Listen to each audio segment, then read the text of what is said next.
everyone. In this week's episode of This Valorant Life, join Adam and myself as we unravel the secrets to mastering the balance between gameplay and practice. Learn the keys to dominating your ranked matches, from honing your mechanical skills to five-head decision making. And discover the power of map control and the hidden playbook that can elevate your gameplay. And you'll notice a different format this week. Let us know if you like this side-by-side format better, or if you like the whole frame format that we were doing before. And with that, let's get into it. All right, welcome to episode 4 of This Valorant Life podcast. I'm on with my friend and co-host, Adam. Today, we're going to be talking about what's the optimal ratio between playing games and practicing, and how do we even think about ranked, and what are Adam's experiences working with his clients and his rank journey and how he's grown. So with that, why don't we jump in? When you're working with your clients, Adam, how do you kind of explain to them or guide them and how much they should be practicing versus playing ranked?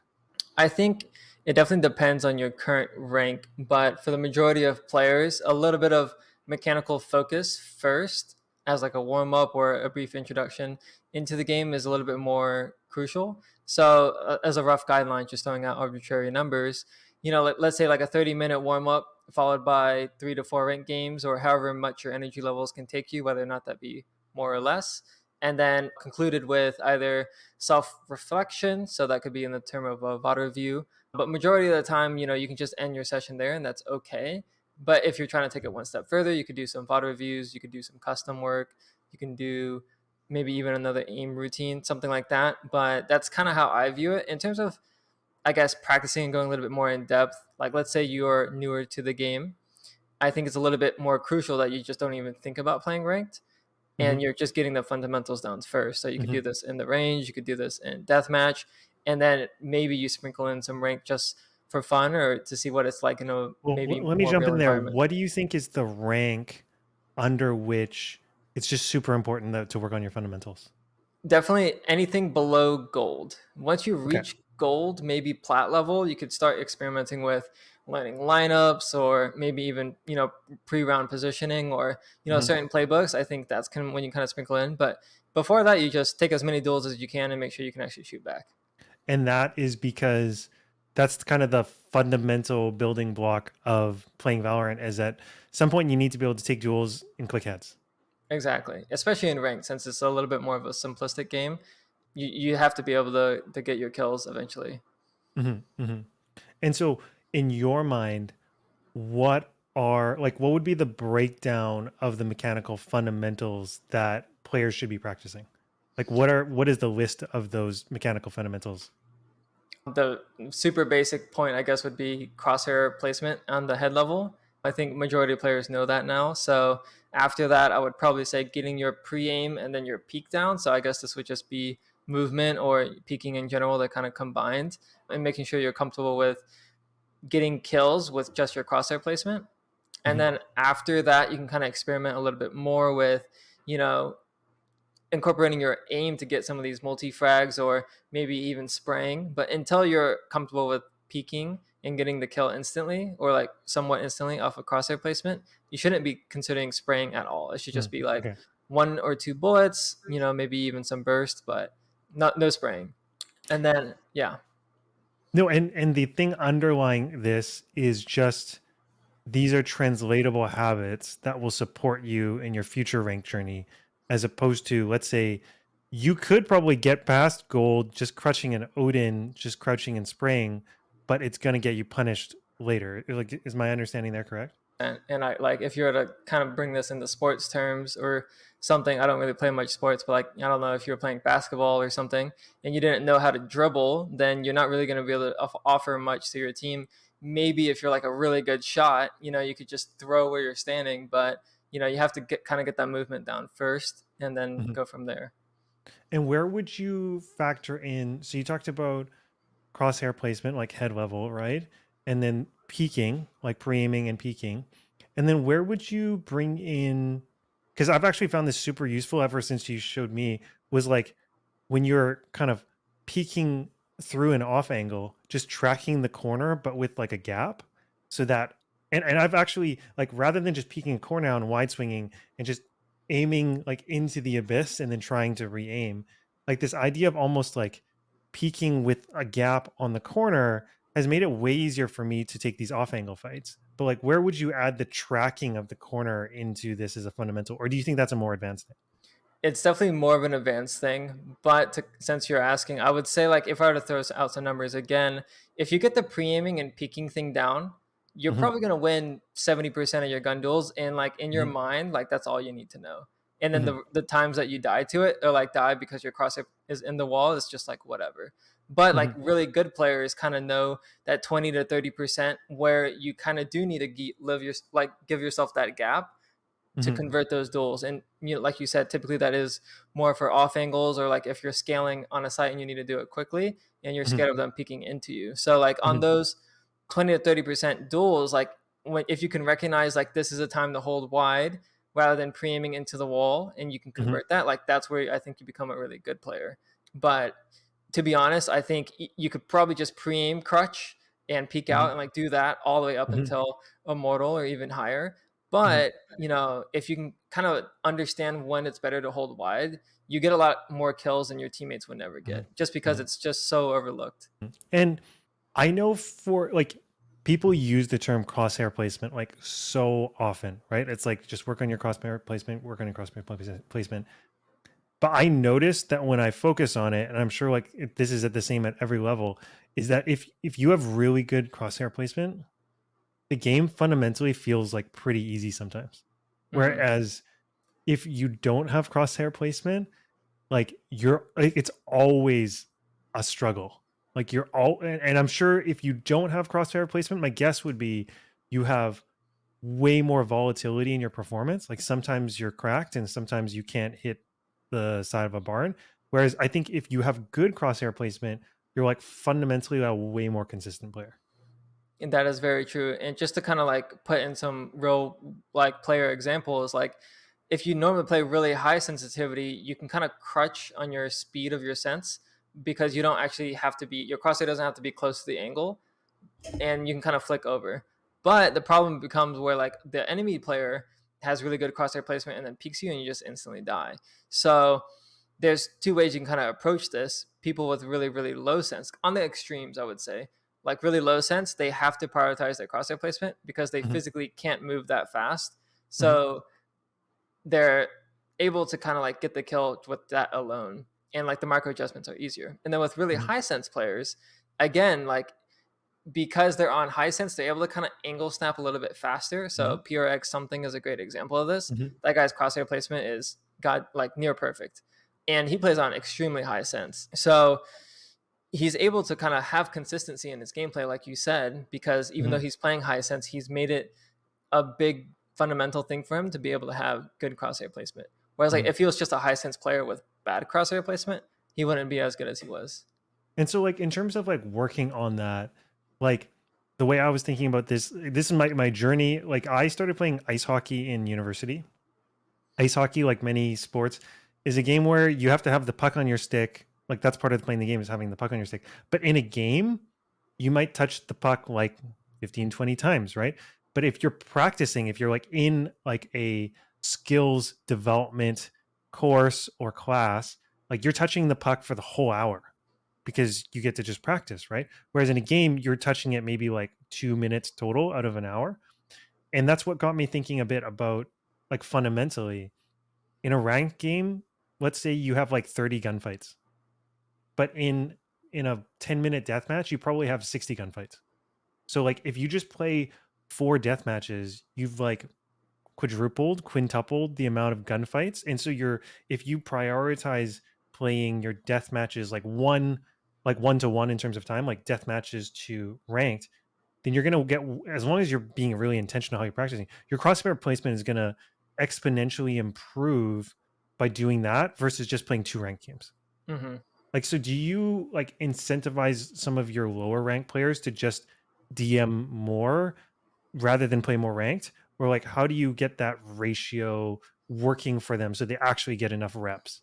That's a great question. I guess I haven't really thought about it extensively, but I would say like the way I can kind of view it now is like if your mechanics are your bottleneck, which the majority of lower ranked players will be, then they should spend more time on that bottleneck. And then Mhm. once it kind of Mhm. evens out a little bit more where you're winning most of your gun duels, or maybe even it's just 50-50, then that's where Mhm. you kind of have to approach positioning or utility usage a little bit more. Mhm. So like with that in mind, like if you're newer to the game or if your mechanics are really weak, then you should probably have like an overwhelming ratio to get those fundamentals and mechanics down first. Like maybe even like Mhm. a 2-to-1 or a 3-to-1, like you play 2 hours of deathmatch on one ranked game, or Mhm. so on and so forth. And I'm sure like a 1-to-1 ratio would be fine as well, Mhm. but I guess that just depends on how much you enjoy playing deathmatch. You could even Mhm. do swift plays. You can even do team deathmatch just to switch it up, I guess. But Mhm. like you said, you do get a lot more reps doing deathmatch. So I think it's definitely way more valuable to kind of get those reps down. The one Mhm. caveat I will give with that is, even though Mhm. deathmatch is equivalent to ranked in terms of the map you play, unlike team deathmatch, most of the duels that you take in deathmatch won't be 1-to-1. Sure. It's very very much wide swing. People don't really like slice the pie. They don't really like take small peeks out, etc. Like their movement is very one dimensional, is the best way I can explain it. Mhm. So at a certain point, you're only getting reps killing people that wide swing you, and you're Mhm. not getting reps on all the other engagements. So Mhm.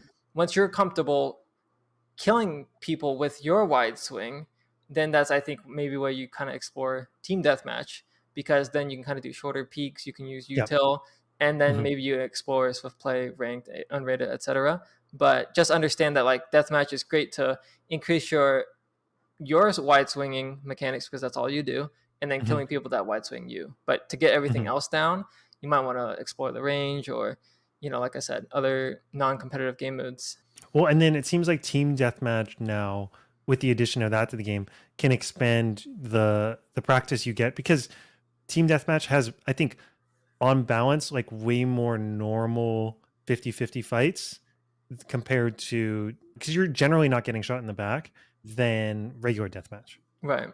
And it Yeah. definitely should be used as a supplement rather than not only playing TDM or not only playing DM. Like you should definitely be using both, just because the map difference, right? Like if you're playing DM, like normal deathmatch, you get to play Mhm. the actual maps you play. So Mhm. that's where Yeah. you kind of develop crosshair placement and knowing how to Mhm. peek, stuff like that, getting familiar with the map layout. Mhm. So a lot of people ask me, it's like, oh, which one's better than the other? Like you should definitely be doing both, like realistically.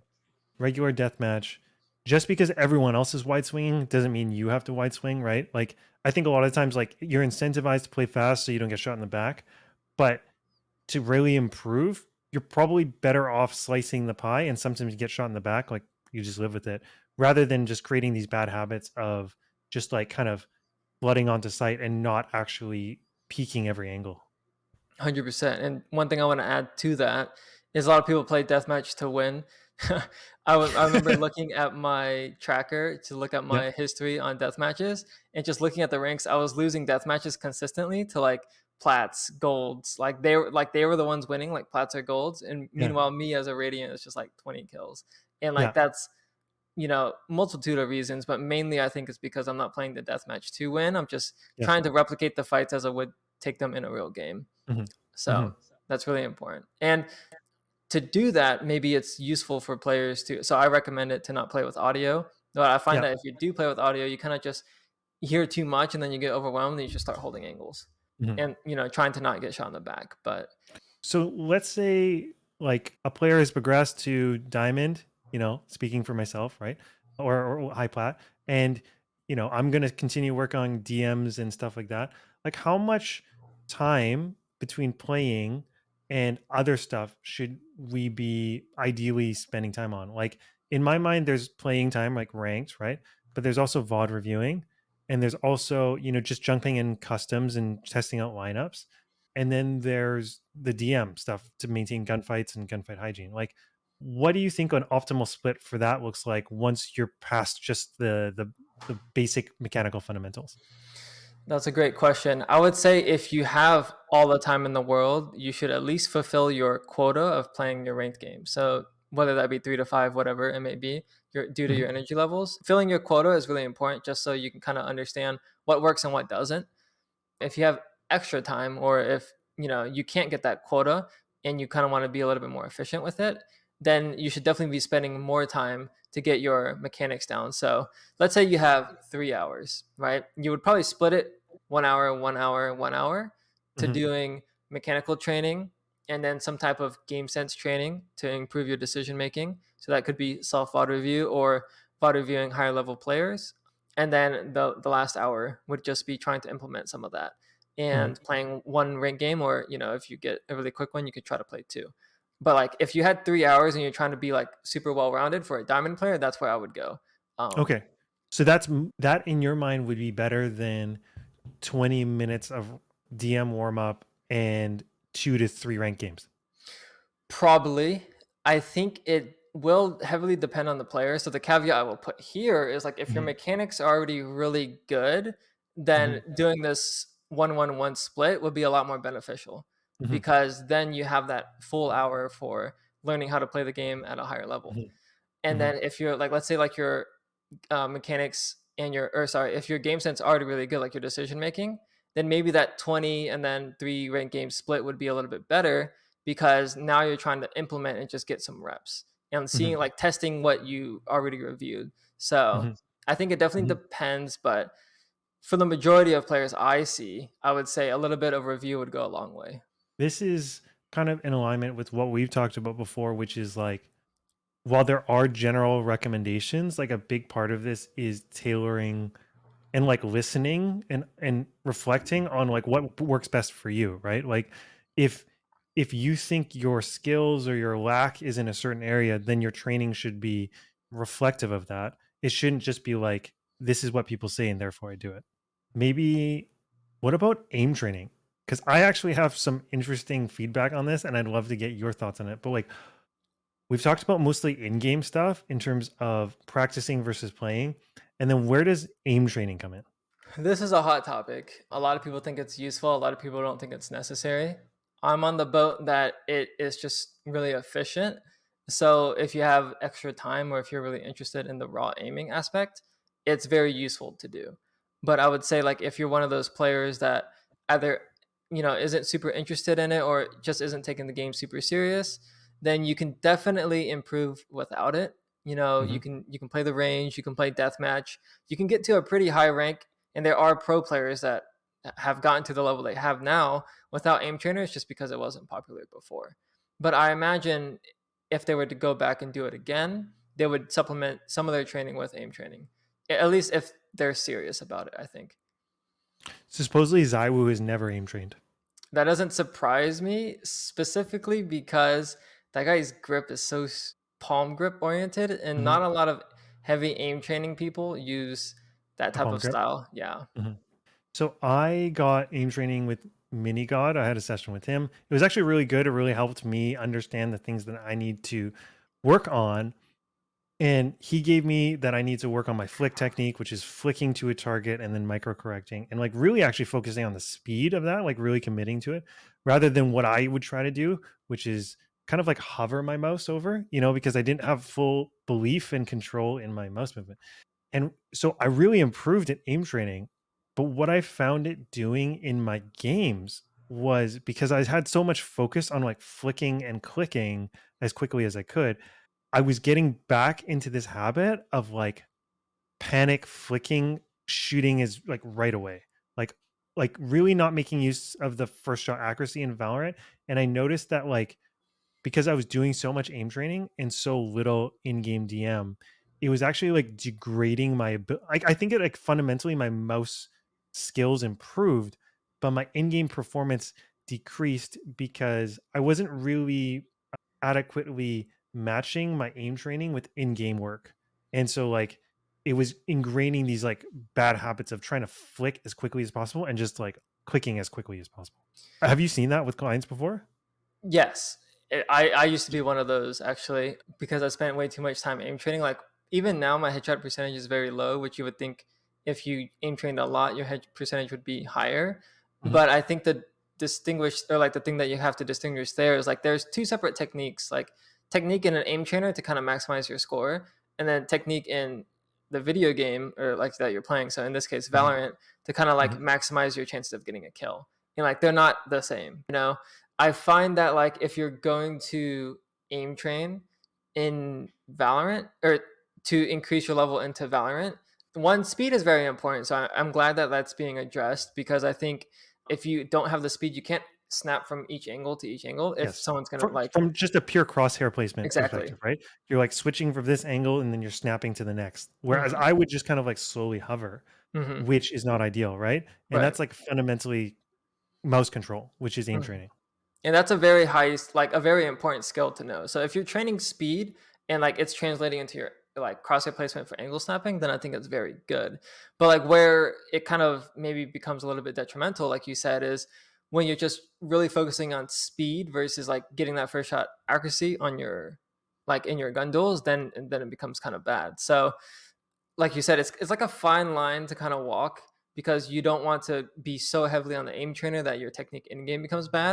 And then if you're Hmm. solely focused on kind of hitting your first shot and technique in the game, then Hmm. you won't be as quick as you need to. Hmm. Hmm. So I guess like to kind of what I do now is I like to use aim trainers as a way to warm up my aim, and then I make sure to kind of get my technique back when I play Valorant by Hmm. either doing like going into the range and just focusing on Hmm. accuracy, or I go into deathmatch and use sheriff only, because Hmm. then like I'm really kind of dialing on my first shot bullet or first Hmm. shot accuracy. So Hmm. but regardless, I think like if you can kind of understand where you're lacking in aim and not make that to take over your in-game gun hygiene, I guess is the best way to word it, then it's really good.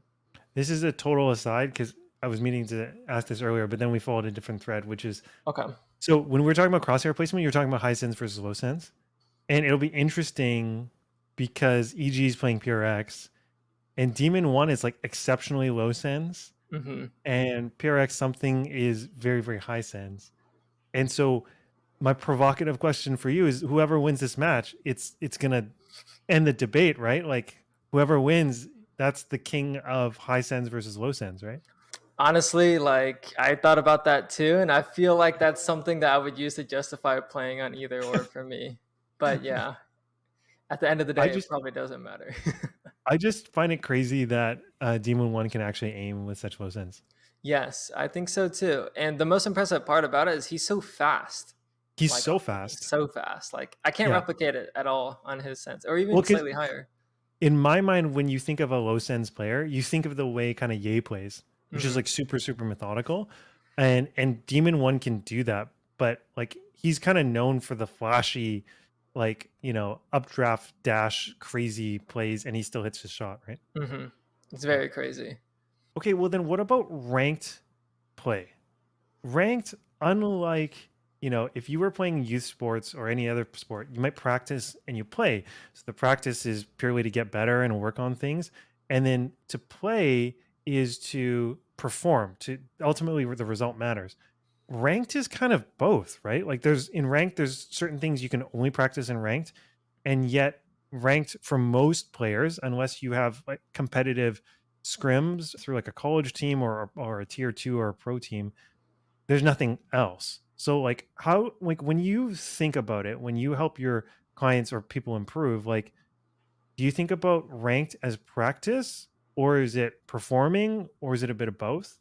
I think in an ideal world, it is a little bit of both. But I think what I tell most of my clients is that ranked is practice. And then if you kind of improve, you want it to be inevitable that your rank follows. But your Hmm. improvement and your rank shouldn't be like equated to each other. Hmm. Like, so you basically want to get good enough to the point to where like you will rank up no matter what. So, Hmm. and then Hmm. like that is kind of performing. So like your baseline trying to improve will kind of bring your rank up towards it, if that makes sense. But I do understand like when people get to rank up games, or like, they had a goal to get to diamond for the longest time and they're getting really close. Like Hmm. that, then it becomes a little bit more about performing. And Hmm. in that case, like if someone's in this like rank up game or like they're trying to, don't try anything new. Like, just Hmm. figure out your game, maybe just I don't know however you focus and you just play your game. Just play your game and don't try anything new, and then that's where you start performing. But I think like if in my personal opinion is like if your goal is just to be good at the game, you Hmm. shouldn't really ever try to perform ever. You should just try to be improving or practicing, I Hmm. guess. Once you kind of like the game is quote unquote solved, like you know exactly what you want to do, playbook wise or prep book wise Mhm. or react to certain scenarios. Like Mhm. at least I'm speaking from my experience. Like most of my lobbies are simple enough that I know what to do in Mhm. most situations. And it's kind of Mhm. about either for me executing or me coordinating with my teammates to do Mhm. what I think is the correct play. So Mhm. for the majority of higher rank players, like if you already know what the correct play is, then it's a little bit Yeah. more about performing and min Yeah. maxing your performance in those games. But I think like for most players, that's not the case. They don't know Yeah. what the correct play is. So up until where you're really confident on your decisions, it's always about learning. Well, we've kind of talked about this before, which is like if you know exactly the right situation to be in, the game gets a lot easier. Hmm. But to know the right situation and positioning to be in, you kind of have to have a game plan, like a thesis for how this game should be played and how you can like tilt it in your favor. And like I'm sure every player has experienced it. The opposite is when you haven't planned for how the enemy is going to util dump you when you're playing defense, and you haven't thought about it. Then you get shocked or like droned, and then you're like kind of jumping around, and then you get shot in the back, right? So then Right. the positioning is fundamentally made the game really hard. Whereas if you've solved the game and you really know how to think about it, you're generally always going to be like in a pretty good spot. Is that fair? I think that's 100% fair because then you don't die to random stuff and you're just like, oh my God, they had this and that, and that was BS. Whereas, like, if you Hmm. just thought one step ahead, the most common example I can think of is like if they have breach ult, you probably Hmm. don't want to play on site, Just play offsite. just play offsite. Or if they have Hmm. killjoy ult, you probably don't want to just wait for them to get set up for the retake. You might want to fight them in the post plant, things like that. So, Hmm. yeah. The other thing that comes to mind is like in investing, like which is not really related to ranked, but I think we can bring concepts in, which is a big thing is like having like the longest view in the room, right? Like people who think about investing in a longer term do better clearly over the longer term than short-term investors. Like Warren Buffett, I think he said over 40 years he's made like six really good decisions, right? Hmm. That's like a long time between good decisions. It was it was like a good decision every 5 years. That's an astonishingly large gap between really, really good decisions. Right. But I think similarly, if we look at your rank journey, if all you ever do is think about improving or like winning that game, you might be doing it in a way that prevents you from getting to the level where, I'm so high level, the game will automatically just recognize and put me in that rank. So I feel like looking at ranked as practice is like fundamentally a good way of approaching it because at a certain level, you'll continue to improve and then your rank will just continually reflect your improvement rather than like trying to gimmick your way to a certain rank. Hmm. I agree with that. Just thinking off the top of my heads, like you could definitely just gimmick your way up in the ranks playing judge only. You could do Viper lineups, Brim lineups, just things like that, that like utility that is very one sided or a Mhm. gameplay that is very easy to execute. You can definitely get to high levels doing that. Like there Mhm. are players Mhm. that get to, high immortal or even radiant back when the game was younger, just Mhm. doing those type of things. But I think the game is progressing so quickly now that people are catching on to these things, and like Mhm. you have to be a little bit more well-rounded to actually Mhm. climb the ranks. Way back when I used to give the advice, if you were just straight up mechanical aim demon, you could insta-lock Reyna and get to immortal. That is, Mhm. I don't think that's true at all anymore. I think Okay. like you could There's probably too get much to like util. People are it's just too too much intelligent. util. Yeah. Yeah. You could probably get to like maybe diamond, maybe ascendant if you have really good aim. But there are students and clients that I talk to and have coached in the past that have better aim than me. Like objectively raw aim benchmarks, just way better aim than me. Maybe even better aim than some pros like on the benchmarks. Mhm. And Okay. they're ascendant, They're maybe hard stuck immortal. And Mhm. it's been like that for months. And that's simply because I think they're not putting themselves into the positions to make the games easy, Mhm. like you said, like dodging util and kind of thinking one step ahead. So at some point, like, your aim is not going to take you that far and your game sense is not going to take you that far. You kind of need to be, like I said, that well-rounded player and not be Mhm. super bottlenecked in one thing. I've heard it talked about before, and this is again an investing concept, but it's like there's like first order thinking. You're like, this thing happens and then this thing will happen. And there's a lot of things where most people can do first order thinking, right? They're like, oh, they're going to drone out this position, so I shouldn't play there. But then it's like, I think it's like the second order thinking, which is they're going to drone out here and then they might haunt here, or they're going to drone out here and they're going to flash here. and smoke. And so it's like the second order that then now from here, what would I do to make it advantageous for me? Like an example would be on Pearl, I feel like, and correct me if you think it would be different, but if they're pushing 5 men art and I'm playing art, I think we talked about this. The solution is not for me to try and kill 5 people. And it's also not for me to run into our spawn. The best thing would be like 5 people art. I'm going to take a main and push in and make it very difficult for them to keep the post plan or something like that. But like I feel like that's like the second order thinking of like knowing what you want to do, because in that moment you're going to be too panicked to think about what a good fallback or what a good option will be. At least that is for me. I think that's very correct, and that I would say is the correct decision. I guess like just to kind of go off of this, like I think one of the main reasons why people struggle with this is like they don't really know what map control actually is, or like what the purpose of map control is. And this is like so like once you have your mechanics down to like an acceptable level, like the Mhm. next thing would probably be trying to figure out how map control works. Or Mhm. I guess like maybe the next thing would be how to use your kit, and Mhm. then how to use your kit to take map control. So like maybe it's Mhm. the third thing. But like once you can kind of figure out how map control works and like how it plays in your favor or how it plays in the enemy's favor, I feel like rank just becomes super simple. Like, Mhm. you know, for example, going back to this Pearl thing, if they're A splitting, A main and art, and you're on A site, you either have two options, right? You could fight to die on site or you could fall back. But what people don't really understand is like if you just hold down one of those areas because they're splitting, then you don't have to deal with it in the first place. You Mhm. can just play retake and have that one control. So I Mhm. guess that's like the third secret option, right? Because of how Mhm. map control is.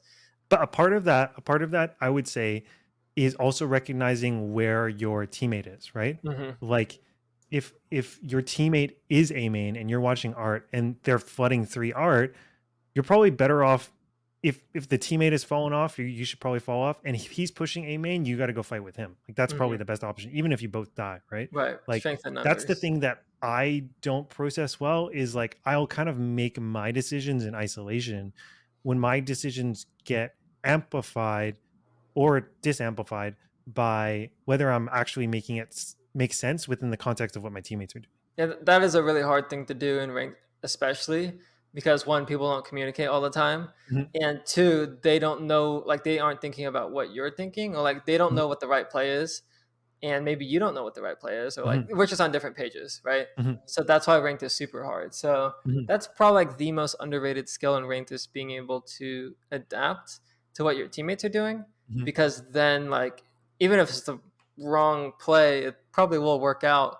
Like you've probably seen like many times like people just double swing through a smoke where like objectively like maybe it was better for them to either spray the smoke or use utility, whatever. But because they double swing, they have a decent chance of converting. But if Mhm. one guy goes through the smoke, dies, and the other guy was trying to do something else, like, you know, the round's lost Yeah. anyways. So Yeah. yeah, really We hard. had But we had one other thing that you had talked about before we jumped on, which was the game sense and decision making, and that from there the next level is mechanics. Like what was your thinking there? okay, so basically me saying that like ranked is very simple, it Mhm. kind of involves rushing and Mhm. then defaulting, Mhm. and both of those are very readable in the context of ranked because the utility is very similar. So like positionally on offense and defense as a player, once you kind of understand how to play against rushes and what to do against the default, everything else is just mechanics.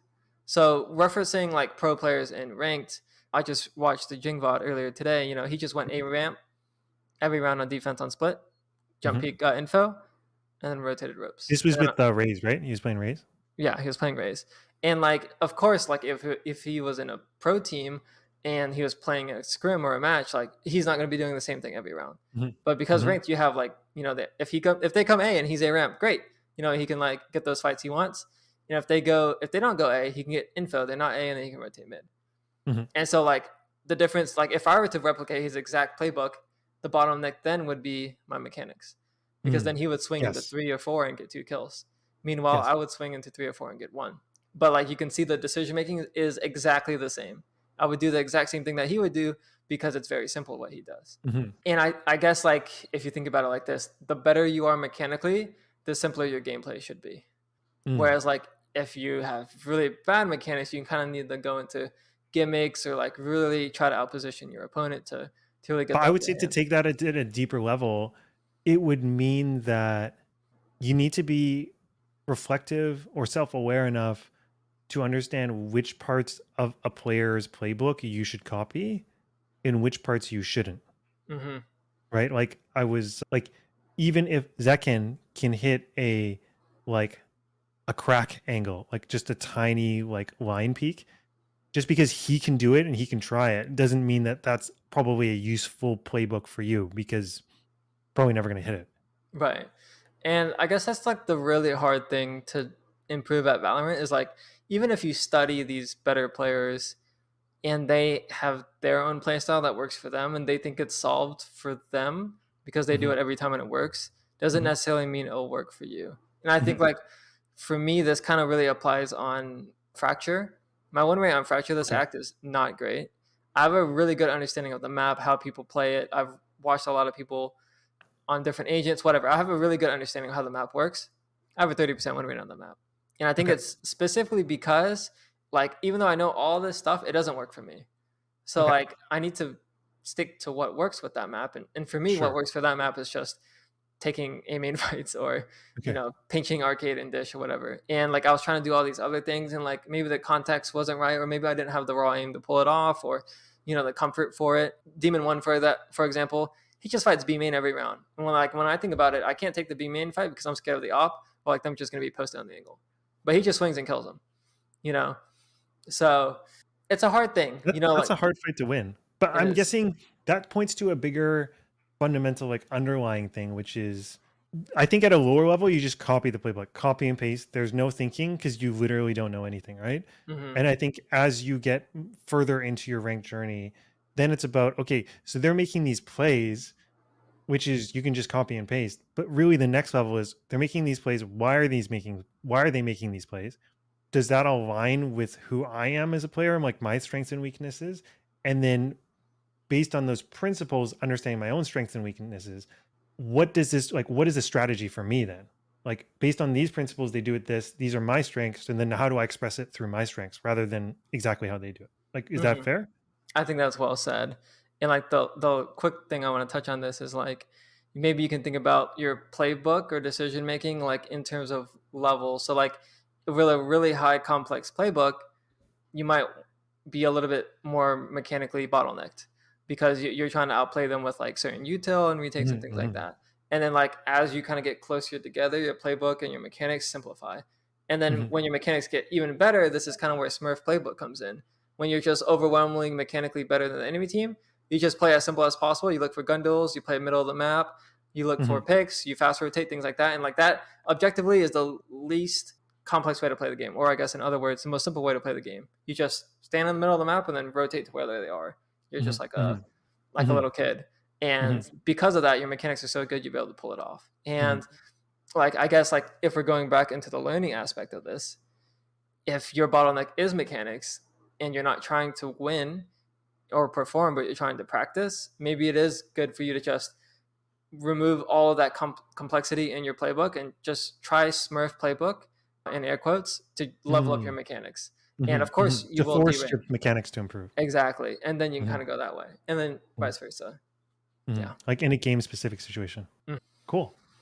Is there anything else that we missed that you want to talk about? Off the top of my head, I don't think so. Me too. So with Awesome. that, we'll sign off.